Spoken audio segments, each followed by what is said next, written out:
کہتے ہیں کہ بعض اوقات ہمیں جمعہ پڑھنے کے لیے 20-25 منٹ دور مسجد ہے وہاں جانا ہوتا ہے اور بارش شدید ہو جاتی ہے تو کیا حکم شرع ہے؟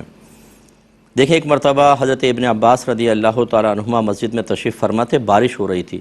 اور مؤذن اذان دے رہا تھا، تو جب وہ حی علی الصلاۃ حی علی الفلاح پر پہنچا تو آپ نے فرمایا کہ تم بلند آواز سے کہو کہ لوگوں مسجد میں نہ آؤ، اپنے گھر میں نماز پڑھ لو۔ تو سارے حیران ہوئے، ایک دوسرے کو دیکھا یہ کیا کہہ رہے ہیں، تو حضرت ابن عباس رضی اللہ تعالیٰ عنہما نے فرمایا کہ یہ میں نہیں کہہ رہا ہوں بلکہ مجھ سے بہتر یعنی نبی کریم صلی اللہ علیہ وسلم نے اسی طرح حکم ارشاد فرمایا،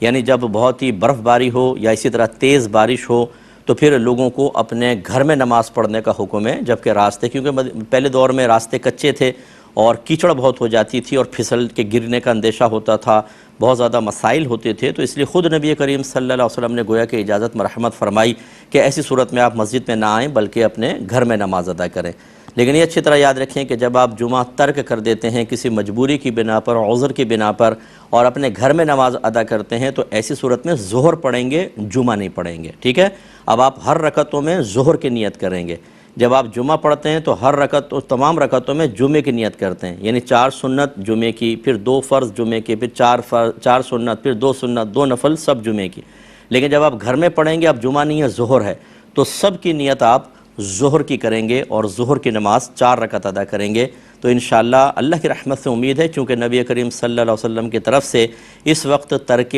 جمعہ کی اجازت ہے، تو آپ بالکل گناہگار نہیں ہوں گے، بلکہ ظہر ادا کرنے کے باوجود مجھے اللہ کی رحمت سے امید ہے کہ آپ کو پورا جمعے کا اور جماعت سے جمعے کی نماز ادا کرنے کا ثواب حاصل ہو جائے گا۔ حدیثوں کا مضمون اس طرح کا موجود ہے۔